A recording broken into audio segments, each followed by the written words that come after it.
성도는 예수님을 나의 주님으로 모시고 사는 사람들입니다. 예수님 나의 주님으로 모시고 또 천국을 소망하며 살아가는 사람들입니다.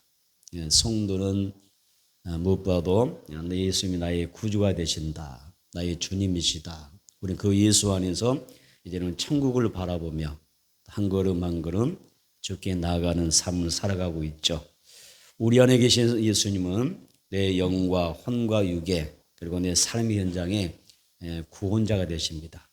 맞습니다. 예수님은 내 영과 혼과 몸의 구원자이시다. 내 삶의 구원자가 되신다. 믿습니까? 이 땅에서부터 그런 은혜를 우리가 누렸으면 좋겠어요. 그래서 성경의 말씀 보게 되면 사랑하는 자여 내 영혼이 잘된 같이 육체가 강건하고 범사가 잘 되기를 원하노라. 예수님이 우리의 구원자가 되시는데 내 영의 구원자, 내 혼의 구원자, 내 몸의 구원자, 내 삶의 구원자란 말이에요. 오늘 이 하나님께서 구원자 되신 예수님께서 여러분의 삶을 도우시는 그런 은혜가 있게 되기를 축복합니다. 그래서 이렇게 우리를 사랑하시고 내 모든 삶 전 영역의 구원자 되신 그 예수님 앞에 우리는 어떻게 살아야 되겠어요? 날마다 더 가까이 나가야 됩니다. 그래서 주께로 한 걸음씩 내가 날마다 주님께 나아가면 주님의 큰 은혜가 여러분의 삶 가운데 있게 될 줄로 믿습니다. 그런데 우리가 이렇게 보면 많은 사람들이 이렇게 예수님이 중요하고 우리의 인생에 가장 나를 도우시는 구원자가 되시는데 날마다 주님 앞에 더 가까이 가야 되는데 그 예수님을 멀리하는 경우가 있습니다.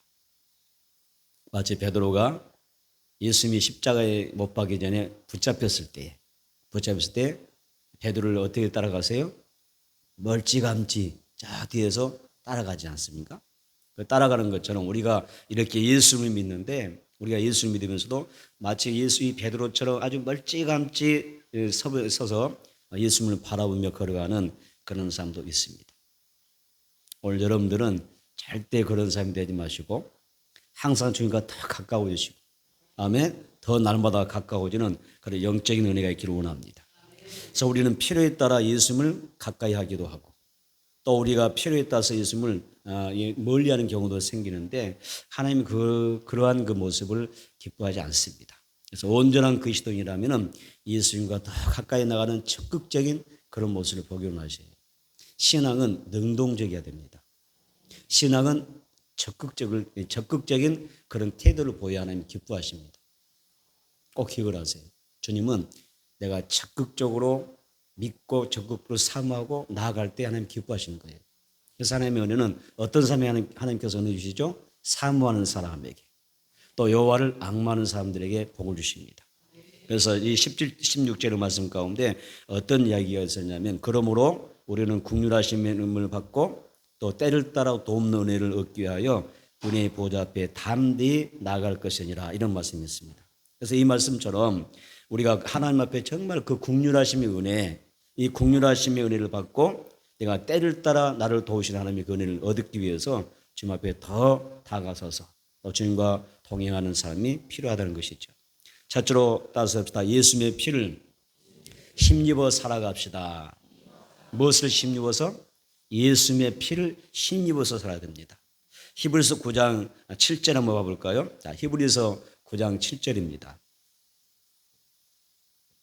히브리서 9장 7절 우리 한번 같이 찾으셔서 읽어봅니다. 시작. 오직 둘째 장막은 대제사장이 홀로 1년에 한 번 들어가되 자기와 백성의 헌물을 위하여 드리는 피 없이는 아니하나니. 아멘. 이 밑줄을 그어놓으세요. 자기와 백성의 헌물을 위하여 드리는 피 없이는 아니한다. 이렇게 말씀하셨어요. 그러니까 자기와 그 백성의 헌물을 위하여 피를 드려야 된다. 피가 없이는 하나님 앞에 나갈 수가 없어요. 피가 없이는. 여기서 백성의 헌물, 제사장들과 또 헌물이 백성의 헌물이 있는데 이 헌물이란 어떤 의미냐면 우리가 짓는 죄를 말합니다. 이 죄 가운데는 부지 중에 저지른 죄가 있습니다. 의식적으로 짓는 죄도 있습니다. 이것이 죄인 줄 알면서 짓는 죄가 있고, 그렇죠? 우리는 가끔 죄를 지면서 그러잖아요. 아, 이거 하나님 안 기뻐하시는데, 알잖아요. 이렇게 하면 안 되는데 알면서 우리가 짓는 죄가 있잖아요. 하나님이 안 기뻐하실 거야. 하나님 앞에 이런 일을 하면, 이런 행동을 하면 하나님 앞에 내가 벌 받을 것 같아. 그런 생각 가질 때 있어요, 없어요? 그게 의식적인 죄예요. 또 무의식적인 죄는 하나님, 내가 하나님 뜻도 살기를 원합니다. 오직 내가 하나님의 마음에 실망시켜드리지 않고 내가 하나님 기뻐하는 삶을 살고 싶습니다. 라고 했는데 그렇게 그런 마음으로 그런 다짐으로 사는데 내가 지어버린 죄가 있어요. 아, 이거 하나님 앞에 죄였구나. 내가 하나님 앞에 이거 실수구나. 그런 거 있잖아요. 그게 무의식적인 죄. 의식적인 죄가 있고 무의식적인 죄가 있습니다. 그래서 이 모든 죄를 포함할 때 허물이라는 이야기를 씁니다. 허물이라는 죄가 있습니다. 그래서 구약시대의 대제사장과 이스라엘 백성들은 자신의 허물과 그 백성들의 죄로부터 용서받기 위해서라면 뭐 해야 돼요? 짐승을 잡아서 희생 제물의 피를 드려야 했었습니다. 그 피가 나중에는 신약에서 어떻게 되죠? 예수님의 피를 상징하는 것입니다. 그러니까 오늘 우리에게 뭐가 어떤 말씀이에요? 예수님의 피를 우리가 힘입지 않고서는 하나님 앞에 나갈 수 없다. 예수님의 피가 우리가 피를 의지하지 않으면 그 피를 힘입지 않으면 우리가 죄 용서 받을 수 없다. 그런 뜻이 됩니다. 우리도 예수를 믿고 또 구원받았다고 하지만은 아직도 우리는 육신의 정욕 가운데 삽니다. 내가 예수님을 잘 믿는 것 같은데도 우리가 악목의 정욕 가운데 살아갑니다. 또 이 세상의 자랑에 나도 빠져 살기도 합니다.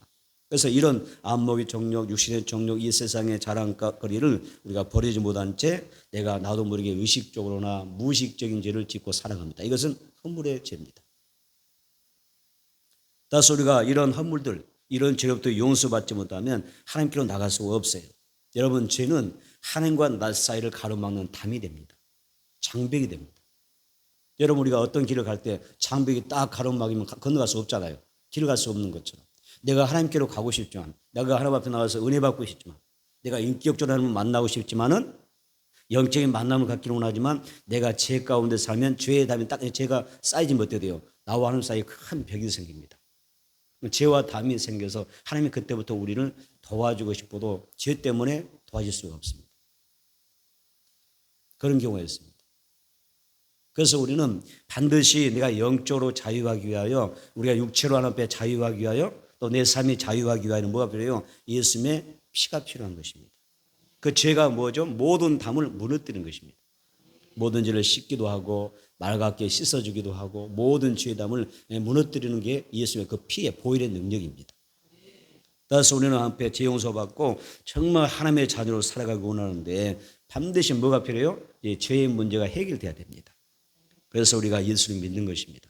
나를 위해서 십자가에 못 박혀 피를 흘리신 그 예수님 나의 주로 믿고 그 예수님의 피가 내 모든 죄를 다 용서해 주신다는 확신과 믿음을 가졌을 때 우리가 용서받게 되고 그리고 우리가 하나님 앞에 구원받아서 하나님의 자녀가 되는 것이죠. 그럼 예수님의 피를 의지하여 날마다 씻는 그런 삶이 있기를 원합니다. 또 우리가 날마다 회개하는 삶도 필요합니다. 한 번 회개하면 끝난 게 아니잖아요. 우리가 여러분 아무리 목욕을 정갈하게 하실지라도 한 번 목욕하면 끝납니까? 자주 씻어야 되잖아요. 그렇죠? 우리가 한 번 옷을 우리가 깨끗이 세탁해서 입으면 그것이 끝입니까? 지나다 보면 다시 옷이 더럽혀지고 우리가 목욕을 하지만 또 다시 몸을 씻어야 되는 그런 상황이 발생하죠. 죄라고 하는 것도 마찬가지입니다. 내가 죄로부터 회개하고 용서받았을지라도 우리는 연약한 존재이기 때문에 늘 허물이 있고 늘 실수가 있고 죄를 지어요. 그러니까 날마다 우리는 앞에 회개로 하나님 여기 한 주간도 오늘 하루 동안 내가 이러이러한 죄를 했는데 주의 보혈을 의지하여 어떻게 회개하고 용서받고 그리고 믿음으로 살아가는 것이 굉장히 중요합니다. 절대 죄를 쌓아두지 마세요. 죄가 쌓아지면 죄의 그 무게가 나를 침몰시키는 거예요. 내가 영적으로 침몰되는 게 뭐예요? 내가 하나님과의 관계가 서먹서먹해지는 불편한 관계가 되는 게 내가 지금 침몰해 가는 것입니다. 영적으로 자유하는 사람은요, 용서를 경험하는 사람들이 영적으로 하나님과의 관계가 어때요? 친밀하고 하나님과의 관계가 그렇게 좋을 수가 없습니다. 오늘 성수의 교회에 나오실 때 여러분 즐거우셨어요? 마지못해 나오셨어요? 오늘 안 가려고 그랬는데 오늘 꼭 중요한 사람 만나려고 그랬는데 그래서 그도 억지로 오시는 분은 없죠. 시편에 그런 이야기 있지 않습니까? 사람이 나를 향하여 말하기를 주께 여호와의 집에 가자고 할 때 내가 기뻐하였도다. 벌써 영적으로 자유하는 사람, 은혜를 이 은혜 가운데 사는 사람은 벌써 주님 앞에 나갈 때 즐거움이 있어요. 기쁨이 있는 것입니다. 영적인 자유죠. 그래서 예수님의 피가 너무 중요한데, 자, 요한복음 14장 6절 한번 보겠습니다. 요한복음 14장 6절, 이 말씀 한번 보겠습니다. 요한복음 14장 6절.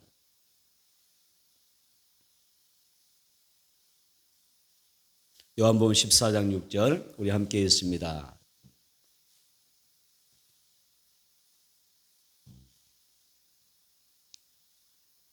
예수께서 이르시되 내가 곧 길이요 진리요 생명이니 나로 말미암지 않고는 아버지께로 올 자가 없느니라. 아멘. 예수님 말씀하셨습니다. 나는 길이다. 나는 진리다. 나는 생명이다. 나로 말미암지 않고는, 다시 말하면 예수님의 피를 힘입지 않고서는 아버지께로, 천국으로, 영생으로 들어갈 수 없습니다. 예수 우리의 길이 되시고 진리가 되시고 생명이시죠. 오직 예수만이 우리 인생을 우리가 천국 갈 수 있는, 그렇게 해서 새롭고 산 길이라고 그러지 않습니까? 새롭고 산 길 대신 예수님을 통하여 우리가 천국 갈 수 있는 길을 얻는 것입니다. 예수님이 천국 가는 길이에요. 예수를 모르면 천국 갈 수가 없어요. 예수님이 길입니다. 새롭고 산 길, 생명으로 가는 길이기 때문에 예수님을 통해 우리가 가는 거예요. 예수님이 진리라고 하셨죠. 예수님이 길이라 하셨죠. 예수님이 생명이라 하셨죠. 그리고 예수님을 하셨어요. 나는 나를 통하지 않고, 누구든지 예수를 통하지 않고는 천국에 갈 수 있다 없다? 없다고 말씀하셨습니다. 우리 주변의 모든 사람들, 또 사랑하는 내 가족들, 여러분 많이들 사랑하시죠? 많이 존중하시고 사랑 많이 하시죠? 그 영혼들 한번 가만히 생각해 보십시오. 그분들도 예수의 피를 힘입을 때 가는 것입니다. 예수를 힘입었을 때, 그 예수의 피를 힘입었을 때 그들이 하늘을 만나게 되고 천국 가게 되고 구원받게 되는 거예요. 예수의 피를 힘입는 자만이 영생하게 될 줄로 믿습니다. 그래서 여기에 보게 되면, 자, 오늘 말씀에 보면 예수의 피를 힘입어 그랬잖아요. 예수의 피를 힘입어야 된다 이렇게 말씀하십니다. 그래서 나를 살리고 나를 새롭게 하고 나를 세워주는 그 예수님의 피를 힘입어서 살아가는 게 중요하죠. 예수님의 피로 내가 맑은 물로 내 몸을 씻어서, 내 삶을 씻어서 참 평안과 새 생명을 누릴 수 있는 그런 은혜가 있게 되기를 축복합니다. 지금 이 순간에도 죄악 가운데 사는 사람이 많습니다. 죄 중에 가장 큰 죄가 뭘까요? 여러분이 생각하는 죄가 뭐예요? 무슨 죄가 가장 큰 것 같아요? 살인죄? 뭐가 제일 큰 것 같아요? 강도? 뭐가 제일 큰 것 같아요? 여러분들이 왜 이렇게 잘하십니까? 잘 배우신 거죠, 그렇죠? 세상의 어떤 죄보다, 살인, 강도, 그 어떤 흉악한 죄인보다도 더 큰 죄가 성경에 뭐라고 하냐면 예수를 안 믿는 것입니다. 예수를 안 믿는 것을 가장 큰 죄로 봅니다. 그래서 자, 우리가 이 많은 죄들 가운데, 죄악 가운데 사는 사람이 있는데 그 가족이나 여러분들의 그 이웃들에게 예수님의 피뿌림이 있기를 원합니다. 그래서 죄에서 용서받고 구원받아서 참 자유와 평안을 얻을 수 있는 그런 축복이 여러분의 주변에서 일어나기를 축원합니다.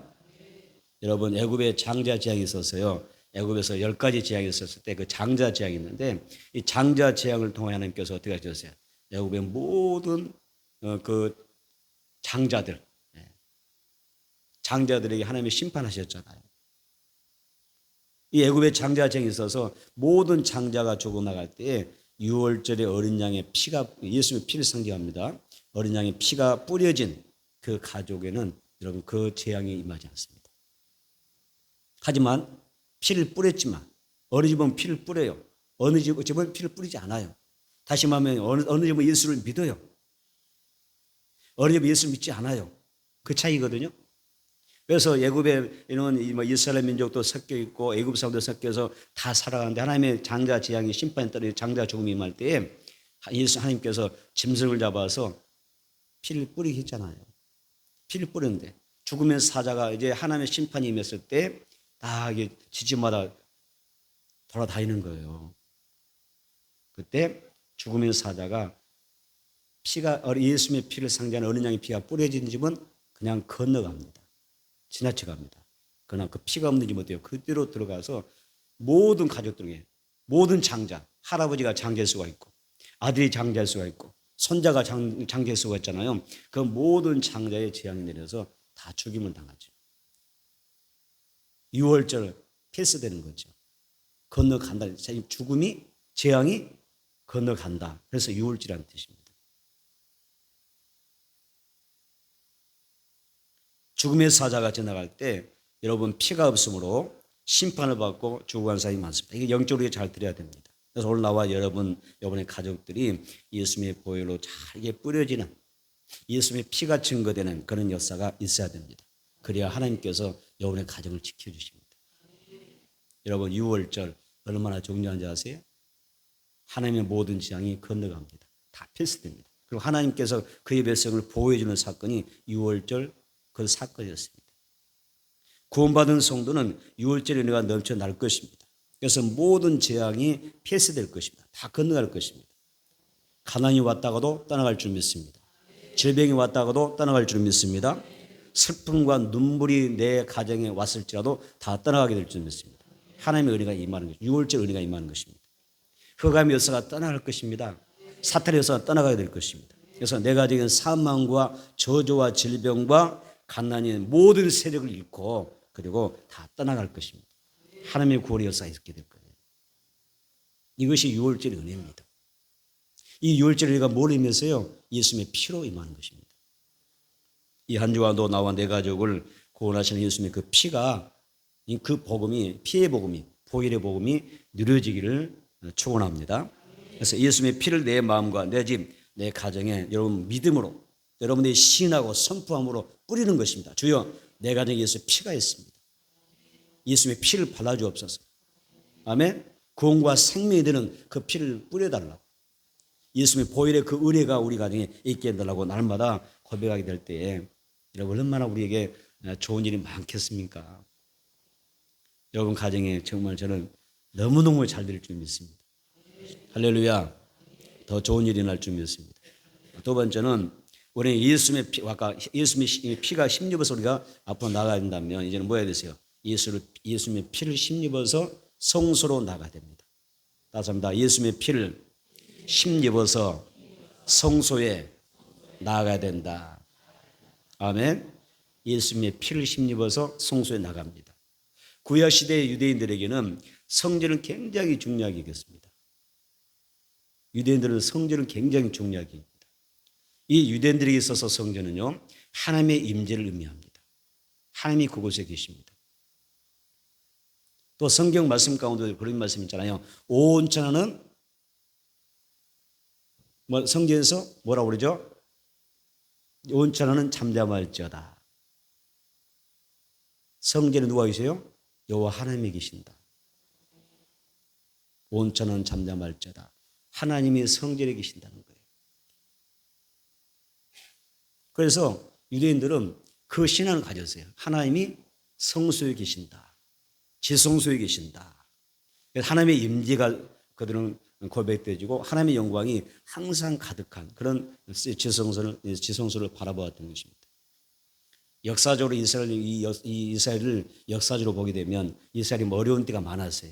그들이 환난도 당하고 어쩌면 그 이브로부터 외세의 침략도 당하고 포로가 되기도 하고 성전이 회파되기도 하고 그런 사건이 많이 있었어요. 그런데 자 이스라엘 민족은 이 성전이 지금 처하고 있는 그 상황, 그들이 그렇게 그토록 소중하게 여기는 그 성전이 처한 그 모든 상황들을 그들은 어떻게 이해하냐면 우리들의 영적인 신앙의 현저소로 받아들입니다. 우리가 영적으로 무너졌으니까 성전이 무너지는 것입니다. 우리 영적으로 너무나 참혹한 하나님과의 관계 속에서 너무나 참혹한 그런 삶을 살고 있기 때문에 성전이 회파가 되는 것입니다. 성전과 삶을 동일하게 봅니다. 성전이 흥하고 성전이 부흥하고 성전에서 막 은혜가 넘치고 감사되고 하나님 앞에 영광 올려드리면 거룩함의 임재가 임하게 되면 이스라엘 민족의 심령 상태가 돼요. 놀라운 부흥을 경험하고 있는 것이고 이 심령이 침체하고 영이 침체돼서 살아갈 때 어때요? 성전이 무너지는 것입니다. 강대국들의 침략을 당하고 성전이 해파하고 기물들이 파손당하고 그랬던 거예요. 그래서 성전을 굉장히 그들은 중요하게 여기는 것이 바로 이 신앙이었습니다. 그래서 바벨론에 포로 잡혀왔던 이 이스라엘 민족이 귀환했던 유대인들이 가장 먼저 했던 것이 그래서 예루살렘 성전을 다시 재건하는 사건이었습니다. 그러나 대적들의 해방과 또 백성들이 살아가는 그 생계가 있지 않습니까? 그 생계의 어려움들이 있어서 그 성전 건축을 중단한 때가 있었습니다. 바로 그때 학계가 딱 나타나서 그 유대의 지도자들과 백성들을 책망하죠. 뭘 책망해요? 너희들 우선순위가 바뀌었다. 이렇게 이야기합니다. 우선순위가 바뀌었다. 물론 현실을 이해한다. 그죠? 현실은 먹고 살기 힘드니까 생계가 좀 어려운 문제가 있잖아요. 또 많은 대적들의 방해가 있지 않습니까? 현실은 이해할 수가 있지만 학계 선지가 딱 나타나서 하는 얘기는 뭐냐면 너희들의 우선순위가 바뀌었다. 이걸 책망하는 것이죠. 무슨 말이죠? 가장 먼저 성전 중심을 갖는 것입니다. 성전을 회복하는 것입니다. 여기에서 우리가 성경 이렇게 얘기하잖아요. 사랑하는 자여 내 영혼이 잘된 같이, 그렇죠?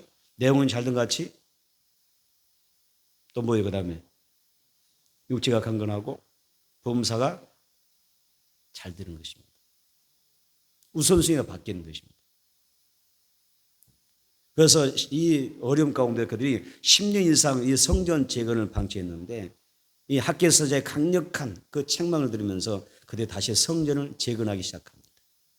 당시 유대 총독이었던 스룹바벨과 대제사장이었던 여호수아 그리고 백성들이 이 학계를 통한 하나님의 말씀을 따라서 공사를 시작하게 됩니다. 그리고 모두가 한 마음이 되어서 믿음으로 이 순종함으로 성전을 재건하기 시작하는데 4년 만에 스룹바벨 성전이 완공이 됩니다. 이 에스라가 말씀을 낭독하며 또 백성들이 무너졌던 예배를 회복시킵니다. 또한 느헤미야가 성벽을 재건함으로 무너졌던 공동체를 회복합니다. 이 같은 내용 우리에게 무엇을 말하느냐, 우리 개인의 신앙에서 무엇을 이야기하느냐, 가장 내 인생에 중요한 것은 성전 신앙을 세우는 것이다.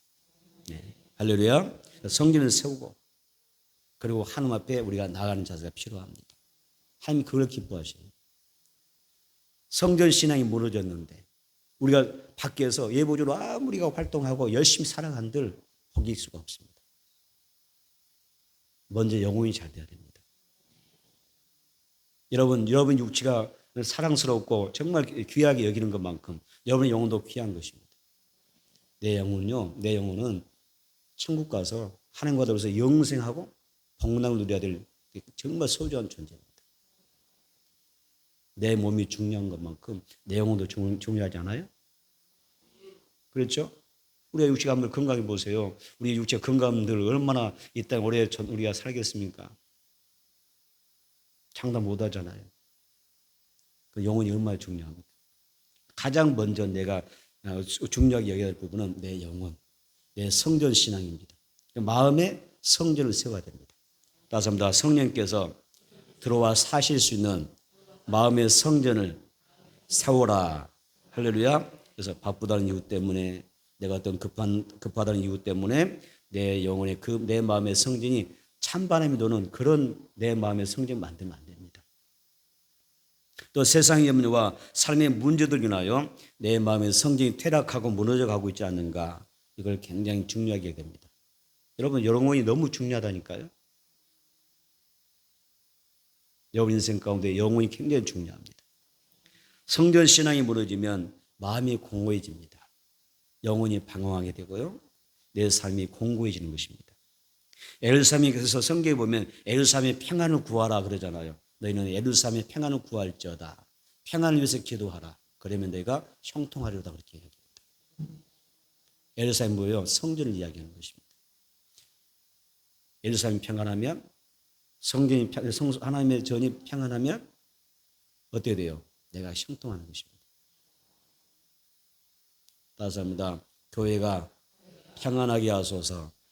아멘. 교회가 평안하게 하소서.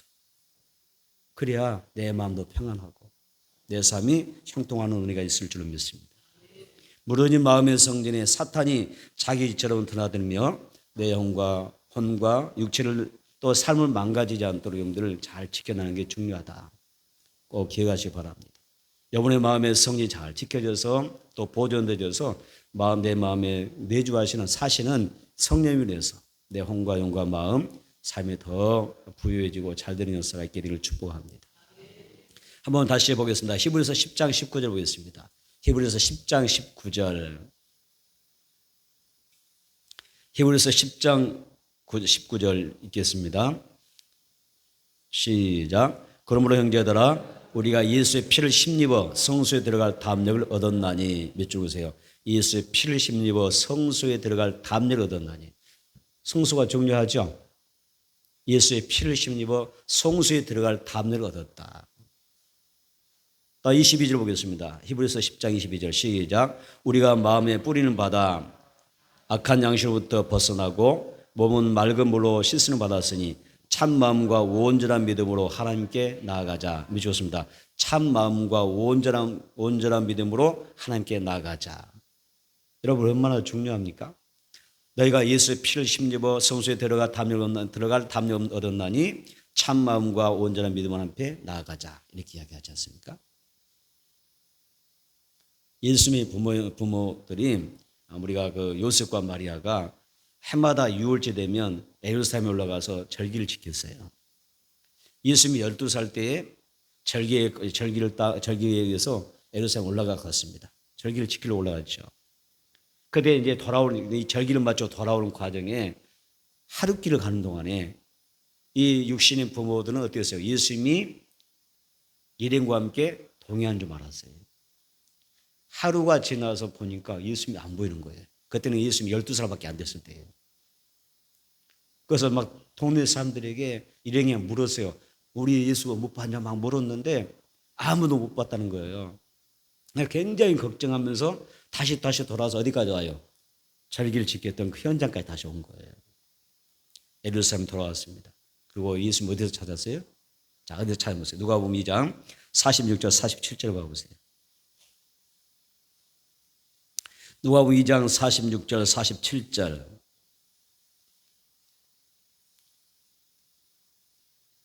누가복음 2장 46절 47절 시작. 사흘 후에 성전에서 만난즉 그가 선생들 중에 앉으사 그들에게 듣기도 하시며 묻기도 하시니 듣는 자가 다 그 죄와 대답을 놀랍게 여기더라.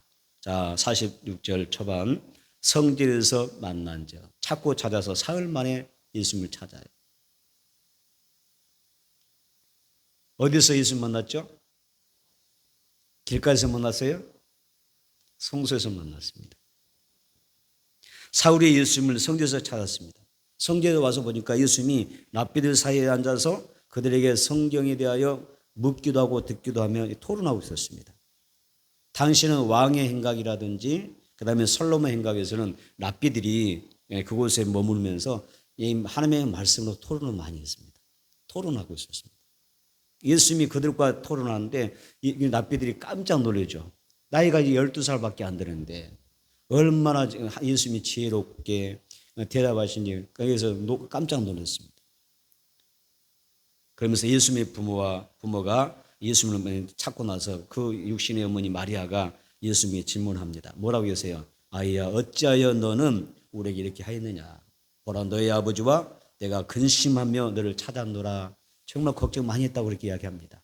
그때 예수님 뭐라고 답변하셨어요? 어찌하여 나를 찾으셨나이까. 대답 기가 막히잖아요. 내가 내 아버지 집에 있어야 될 줄을 이제 뒤에 여러분들 대답해 보세요. 말씀해 보세요. 내가 있어야 될 줄을 알지 못하셨나이까. 누가 나를 찾아요. 전화해요. 어디에요? 물으면 오늘 어찌하여 나를 찾으셨나이까.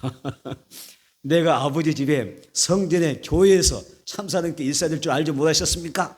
이렇게 말했다면 아마 여러분들 예수님의 영성이 들어와 있을 거예요. 당연히 찾으려면 어디로 가야 돼요? 교회로 와서 있어요. 분명히 우리 집사님은 전 교회에 가 계실 거야. 우리 엄마는 찾다가 교회 오면 찾아야 돼. 그게 예수님이 보여준 장면이에요. 성전에 계신 예수님, 살아계셔서 성전에서 역사하시는 그 하나님 아버지, 우리는 성전에 나와서 주님을 뵈야 될 줄 믿습니다. 사탄의 전략은 성전 신앙을 무너뜨리는 것입니다. 지금 시대는 성전 신앙이 아주 급속도로 무너져 가고 있습니다.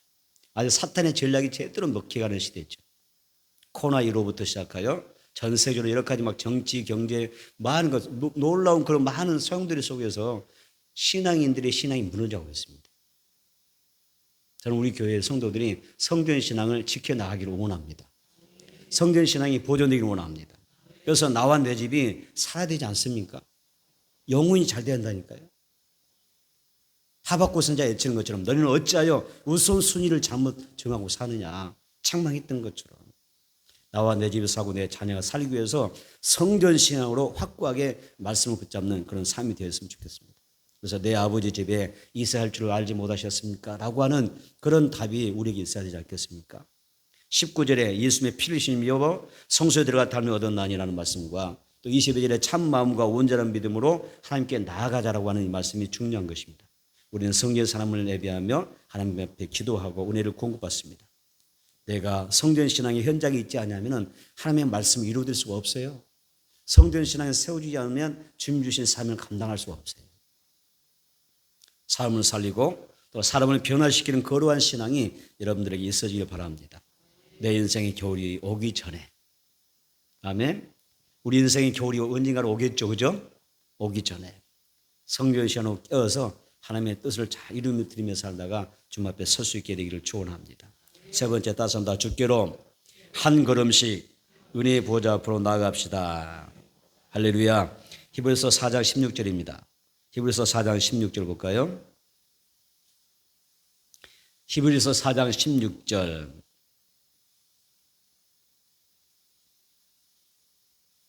읽겠습니다. 그러므로 우리는 국민하시는 받고 때를 따라 돕는 은혜를 얻기 위하여 은혜의 보좌 앞에 담대히 나아갈 것이니라. 아멘. 밑줄 그으세요. 때를 따라 돕는 은혜 밑줄 그으세요. 그 다음에 은혜의 보좌 앞에 밑줄 그으세요. 16절에 때를 따라 돕는 은혜를 얻기 위하여 이런 말씀이 있는데 이 헬라 언어에서 어떤 뜻이냐면 필요한 때에 도와주시는 은혜를 발견하기 위하여 그런 뜻입니다. 때를 따라 돕는 은혜가 뭐라고 그러세요? 내가 정말 필요한 때 있잖아요. 그 필요한 때에 도와주시는 은혜를 발견하기 위하여. 네. 그런 뜻이 여기 이 오늘 가운데 들어 있습니다. 그래서 우리에게 단 한순간도 하나님의 은혜가 필요치 않을 때는 없죠. 은혜 받아야 살 줄은 믿습니다. 은혜는 살게 되는데 우리는 정말 살려면 정말 하나님의 그 특별한 은혜가 필요할 때가 있습니다. 하나님 이렇게 역사하시는구나, 이런 은혜 주시는구나, 이렇게 은혜를 베푸시는구나, 이걸 발견할 수 있는 은혜가 필요한 것입니다. 스코틀랜드에 아주 유명한 독립운동가가 있습니다. 그 사람은 로버트 브루스라는 사람입니다. 이 브루스가 독립운동하다가 추격을 당해요. 자기를 잡으려고 하는 그 적들에게 막 도망가다가 급하니까 어디로 숨었냐면 동굴 속에 숨어들었습니다. 초격병을 쫓아서 숨어드는 거예요. 동굴 속에 숨어서 이제 금방 잡힐 찰나잖아요. 막 두려움 가운데 딱 있는데 그 적들이 거기 동굴 앞에까지 온 거예요. 들어와서 보면 끝나잖아요. 이제 잡히게 수밖에 없겠구나 이런 생각인데 마침요 작은 거미 하나가 탁 나타나더니 그 병사들이 다 돈다기 전에 어떤 일이 있었냐면 여기다 막 그물이고 이 뭐예요? 거미줄 근데 그물이라고 그랬어요. 네, 작은 거미가 여기다가 거미줄을 막 치는 거예요. 동굴 입구로 딱 이렇게 거미를 치는 거예요. 주변에 딱 와서 보니까 이미 이 사람이 이 동굴에 숨었는데 금방 발각될 수밖에 없는데 딱 이 적들을 보니까 뭐가 있어요? 거미줄이 쳐 있는 거예요. 만약에 이곳에 숨어들었다면 거미줄이 다 찢겨져다 없어졌을 텐데 거미줄이 다 쳐진 걸 보니 이곳에 숨어들지 않았다는 거예요. 이게 되시죠? 그래서 이곳에는 아무도 없다. 그래서 갔어요. 그래서 구사일성은 살아남습니다. 여기서 부를 수가 엄청난 은혜를 받아요. 세상에 이런 일이 있는가. 그래서 그가 어떤 하나님 앞에 감사 기도하냐면 이렇게 기도합니다. 하나님, 자그마한 거미의 뱃속에 나를 위한 피난처를 마련해 주시고 적절한 때 하나님께서 거미를 보내셔서 나를 보호하시려고 줄을 어떻게 하셔서 줄을 치게 하시니 감사합니다. 이런 은혜가 있더란 이야기예요. 때를 따라 돕는 은혜를 발견해야 됩니다. 하나님 나를 이렇게 도와주셨어요. 내가 이렇게 힘들었는데 정말 나를 이렇게 내가 절망할 수밖에 없는 상황인데 하나님이 나를 이렇게 인도해 주셨습니다 라고 하는 은혜가 발견되는 축복의 기회를 되기를 바랍니다. 아멘. 그래서 감당할 수 없는 일을 감당할 수 있게 하시고 참을 수 없는 그 상황에서 인내케 하시고 아멘. 시험을 당하여 내가 유혹당할 수밖에 없는 상황이라도 나를 넘어지지 않게 하는 그런 특별한 은혜들이 하나님 앞에 필요한 것입니다. 여러분, 우리는 살아가면서 숱한 문제들을 만나죠. 그래서 어디에도 피할 길 없는 상황도 되죠. 그러나 하나님은 때를 따라 반드시 은혜를 주십니다. 할렐루야. 그래서 때를 따라 돕는 은혜 따서 합시다. 때를 따라 돕는 은혜가 있다. 아멘. 절망줘도 때가 반드시 돕는 은혜가 있어요. 절망하지 마세요. 낙심하지 마십시오. 남몰래 눈물 짓지 마세요. 하나님의 때가 있습니다. 그러므로 고린도후서 4장 8절 5절에 우리가 사방으로 우겨싸움을 당하여도 쌓이지 아니하며 답답한 일을 당하여도 낙심하지 아니하며 박해를 받아도 버림받지 아니하며 곡구리 때문에 당하여도 망하지 아니하고라는 말씀이었습니다. 그래서 때를 따라 돕는 은혜를 얻기 위하여 우리는 어떻게 해야 돼요? 날마다 은혜의 보좌 앞에 나가는 거예요. 오늘도 은혜의 보좌 앞에 나온 줄 믿습니다. 하나님 앞에 지금 도움을 구하는 거예요. 때를 따라 돕는 은혜를 얻기 위하여 은혜의 보좌 앞에 나온 것입니다. 여러분, 은혜의 보좌 앞에 나가야 되는데 주일 예배를 위해서 여러분 토요일은 어떻게 하세요? 주일 예배에서 여러분 어떻게 하세요? 몇 시에 주무세요? 4시 주무세요. 뭐 자신 있는 분은 일찍 나시면 괜찮은데 자신 없는 분은 어떻게 몇 시에 주무셔야 돼요? 9시. 할 수 있으면 일찍 주무세요. 예배에 지장이 없도록. 아멘이 좀 적은 것 같아요. 하나님 앞에 정말 복된 주일 예배 드리기 위하여 때를 따라 돕는 은혜를 우리가 발견하기 위하여 주일 예배를 위해서 어떻게 한다고? 토요일에 일찍 주무시라. 엉뚱한 거 하지 마시고 일찍 주무셔야 돼요. 최상의 컨디션이 중요해요. 토요일날 아주 밤늦게까지 뭘 열심히 하시다가 그 다음날 나와서 보면 이제 컨디션이 안 좋아. 머리도 무겁고 그냥 막 컨디션이 안 좋으니까 예배 들어도 설렁설렁 찬양도 별로 즐거움도 없고 막 그럴 수 있잖아요. 최상의 컨디션 앞에 예배 드리기 위하여 여러분들이 예배 준비를 잘 하셔야 됩니다. 그리고 하나님 앞에 토요일날 토요일날 일찍 주무신 분들은 주일날 일찍 눈을 낄 거예요. 그러면 좀 더 일찍 교회에 나오셔서 이른 시간에 나오셔서 기도로 예배를 준비하면 얼마나 복되겠습니까? 예배 시간에 온 마음을 쏟아서 하나님의 말씀을 삼하고 듣고 열심히 주님을 찬양하는 뜨거움이 있어야 될 것입니다. 여러분 은혜의 보좌 앞에 나가기를 바랍니다. 때를 따라 돕는 은혜를 누리기 위해서 우리가 예배를 소중하게 여기는 마음, 기도 시간을 소중히 여기는 그런 모습이 필요합니다. 말씀을 정리하겠습니다. 우리 기독교를 향하여 종교라고 하는 표현을 원래 쓰지 않습니다. 그렇죠? 쓰지 않지만 하나님은 살아계신 하나님을 믿는 사람들이기 때문에 종교라는 표현을 잘 쓰지 않습니다. 그런데 굳이 종교라고 어떤 사람이 이렇게 이야기했습니다. 기독교를 설명할 때 기독교는 어떤 종교냐? 뭐라 했을 것 같아요? 기독교는 뭐라고 했을까요? 나아가는 종교다 그랬어요. 나아가는 종교다. 누구 앞에? 하나님께로 나아가는 종교죠.